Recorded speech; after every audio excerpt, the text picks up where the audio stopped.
Welcome everyone. நான் தான் அவங்க செல் பேசுறேன். சென்னையில ஏகப்பட்ட டூரிஸ்ட் பிளேஸ் இருக்கு, கரெக்டா? சோ அந்த ஏகப்பட்ட டூரிஸ்ட் பிளேஸ்ல இருக்கிற மர்மங்கள், இருக்கிற ஹிஸ்டரிஸ் எதுவுமே நம்மளுக்கு தெரியாம இருக்கு. சென்னையில வாழ்ந்துட்டு தமிழ்நாட்டுல இருந்த நம்மளுக்கே எதுவுமே தெரியாம இருக்கு, கரெக்டா? சோ இப்படிப்பட்ட ஏகப்பட்ட டூரிஸ்ட் பிளேஸ், ஒரு டூரிஸ்ட் பிளேஸ்ல இருந்து ஒரே டூரிஸ்ட் பிளேஸை பத்தி தான் நம்ம இன்னைக்கு பார்க்க போறோம்.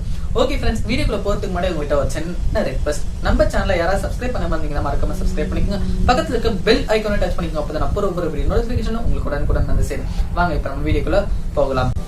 ஸோ இன்னைக்கு நம்ம பார்க்க போற ஒரு டூரிஸ்ட் பிளேஸ் என்ன அப்படின்னு பாத்தீங்கன்னா பெசன்ட் நகர் பீச் அப்படின்னு சொல்லலாம்.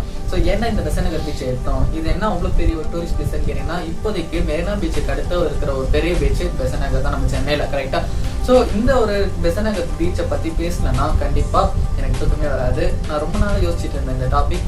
ஏன் இதை வந்து இந்த பீச் வந்து ஏன் இவ்வளவு ஸ்பெஷலா பேசுற அப்படின்னு கேட்டீங்கன்னா, இது வந்து காதலர்களின் பீச் அப்படின்னு சொல்லிட்டு இந்த பீச்சுக்கு இந்த பேர் மட்டும் இல்ல, எலியாட்ஸ் பீச் இருக்கு, பிரான்சிஸ் பீச் இருக்கு, எட்வர்ட்ஸ் பீச்ன்ற ஒரு பேர் இருக்கு, கோல்டன் லவர்ஸ் பீச் இருக்கு, பெஸ்ஸி பீச் அப்படின்னு இருக்கு. பெஸ்ஸி வந்து கிரீக் வார்த்தைன்னு சொல்றாங்க. கிரீக் வார்த்தைன்னா அந்த பெஸ்ஸிக்கான அர்த்தம் என்னன்னு பாத்தீங்கன்னா கோல்டன் லவர்ஸ் பீச் அப்படின்னு சொல்றாங்க. ஸோ இந்த கதை வந்து எப்போ ஸ்டார்ட் ஆகுதுன்னு பார்த்தீங்கன்னா 1801 இருந்து 1821 இந்த கதை வந்து ஸ்டார்ட் ஆகுது. அப்போ இந்த காலகட்டத்தில் தான் பெசன்ட் நகர் பீச் அப்படின்ற ஒரு பீச் வந்து உருவாச்சு அப்படின்னு சொல்லி நம்ம ஹிஸ்டரியில படிக்கலாம். ஸோ 1801 என்னென்ன நடந்ததுன்னு கேட்டீங்கன்னா, 1801 தான் எட்வர்ட் பிரான்சிஸ் எலியாட் அப்படின்ற ஒரு ஆள் கவுன்சிலர், மெட்ராஸ் கவுன்சிலர் சூப்பரிண்டென்டா ஆகிறாரு. ஸோ சூப்பரிண்டென்டா இந்த ஆகும் போது இவர் வந்து இந்த சென்னைக்கு வந்து ரொம்ப பெரிய சென்னையில மெட்ராஸ்க்கு வந்து ஏகப்பட்ட நல்ல விஷயங்கள்லாம் செய்யறாரு. இந்த ஏகப்பட்ட நல்ல விஷயங்கள் வந்து மக்களுக்கு வந்து ரொம்ப பிடிச்சி போயிட்டு அவர் வந்து கிட்டத்தட்ட 20 இயர்ஸ் வந்து கவுன்சிலரா வைக்கிறாங்க. ஸோ அந்த 20th இயர்ல வந்து ஏன் இவர் வந்து வெளியே வராருன்னு பாத்தீங்கன்னா, அப்போ 1817 வந்து ஒரு பெரிய ஒரு ஈவெண்ட் நடக்குது. அந்த நேரம் வந்து பயங்கரமான ஃபிளட், மழை, மன்சூன் எஃபெக்ட், கிளைமேட்டிக் எக்ஸ்சேஞ்ச், பயங்கரமான நம்ம இப்போ 2012 வந்து எப்படி வந்து 2014 2016 வந்து எப்படி ஃபிளட் வந்தது, அந்த மாதிரி அந்த நேரத்துல வந்து அந்த இடத்துல வந்து நம்ம மெட்ராஸ்ல வந்து 1817 வந்து பயங்கரமான ஃபிளட் வந்ததுன்னு சொல்றாங்க. இந்த நேரத்துல வந்து 2 பேர் இருக்காங்க. இந்த கதை வந்து இந்த 2 பேர் மூலியமா தான் நம்ம ஆரம்பிக்குது. ஸோ ஸ்கிரிப்ட் அப்படின்ற ஒரு ஆளும் இசபெல்லா அப்படின்ற ஒரு பொண்ணும் இருக்காங்க.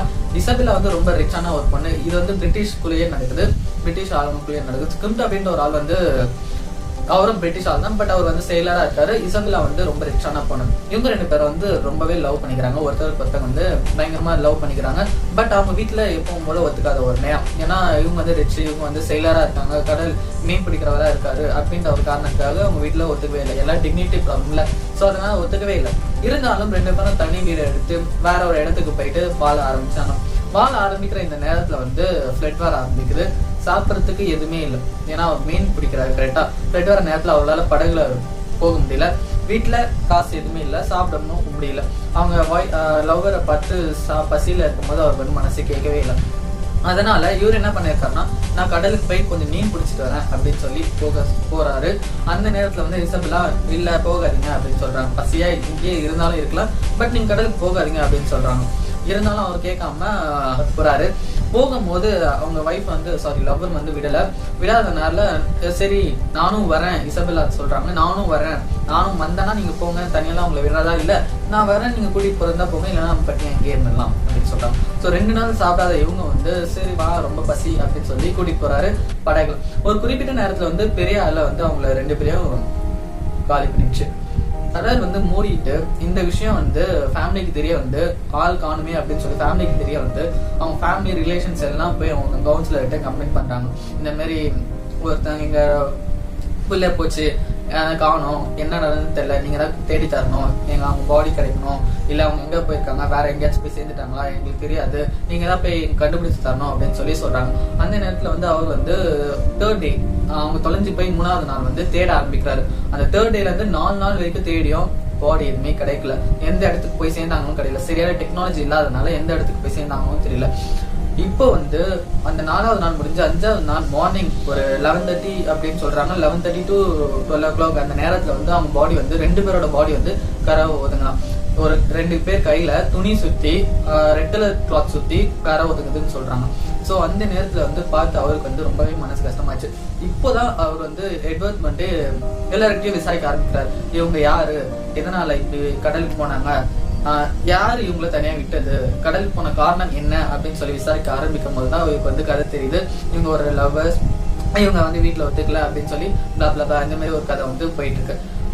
அவருக்கு வந்து மனசு கேட்கவே இல்லை. சரி, இவங்களுக்காக நம்ம இந்த இடத்துல இவ்வளோ காதல், இவ்வளோ ஒரு லவ் அப்படின்ற ஒரு நாள இவங்களுக்காக இந்த பீச்ல எதனாச்சும் செய்யணும் அப்படின்னு சொல்லி பீச், நம்ம பெசன்ட் நகர் பீச்ல பாத்தீங்கன்னா பெசன்ட் நகர் பீச் நடுவுல ஒரு ஆர்ச் இருக்கும். கரெக்டா, ஒரு பில்டிங் மாதிரி ஒரு ஒயிட் கலர் ஆர்ச் இருக்கும். அந்த ஆர்ச் வந்து ஏன் இருக்கு, யார் கட்டி வச்சா அப்படின்னு சொல்லி நம்மளுக்கே நிறைய பேருக்கு டவுட்டா இருக்கும். ஸோ இது வந்து மெமரல் சிமெண்ட்ரி அப்படின்னு சொல்றாங்க. ஸோ மெமரல் சிமெண்ட்ரினா பயந்துராதீங்க, அவங்க 2 பேர் பாடி உள்ள இல்ல. ஆனா அவங்களான மெமரல் வந்து அந்த இடத்துல வந்து புதைச்சி வச்சிருக்காரு நம்ம எட்வர்ட் எலியட். லைக் பாத்தீங்கன்னா ஷாஜகான் வந்து மும்தாஜுக்கு வந்து தாஜ்மஹாலை கட்டி தன்னோட லவ் எக்ஸ்பிரஸ் பண்ண மாதிரி அவங்க 2 பேரோட லவ் எக்ஸ்பிரஸ் பண்ற விதமா இவர் வந்து இந்த ஒரு ஆர்ச்சை கட்டி வச்சிருக்காரு. ஸோ இந்த ஒரு ஆர்ச்சை கட்டணும்னா அந்த நேரத்துல 1818ல கரெக்டா இவர் வந்து இந்த பீச்சுக்கு வந்து பெசி பீச் அப்படின்னு சொல்லி பேர் வச்சாரு. இவர் Edward Francis Elliot, councillor of Madras, இவரே வந்து இந்த பீச்சுக்கு வந்து பெசி பீச் அப்படின்ற ஒரு பேர் வைக்கிறாரு. பெசி அப்படின்ற ஒரு பீச் வந்து காலப்போக்கில் வந்து பெசன்ட் நகர் அப்படின்னு மாறிச்சு. அப்ப கூட இது வந்து அவ்வளவு ஃபேமஸா இல்ல. இந்த ஒரு ஹிஸ்டரி வந்து நிறைய பேருக்கு தெரியாம இருந்தது. இருந்தாலும் இப்போ கொஞ்ச நாள் முன்னாடில இருந்து ஆரம்பிச்ச இந்த அஷ்டலட்சுமி டெம்பிளும் நம்ம வேளாங்கண்ணி சர்ச்சும் ரொம்ப ஃபேமஸ் ஆனதுனால பெசன்ட் நகருக்கு வந்து ஏகப்பட்ட டூரிஸ்ட் வந்து வர ஆரம்பிச்சாங்க. ஏகப்பட்ட பேர் வந்து பீச்சுக்கு போய் சந்தோஷமா ஜாலியா என்ஜாய் பண்ண ஆரம்பிச்சாங்க. ரொம்ப சீஷோருக்கும் அந்த ரோடுக்கும் ரொம்ப கொஞ்சம் டிஸ்டன்ஸ் தான் இருக்கு.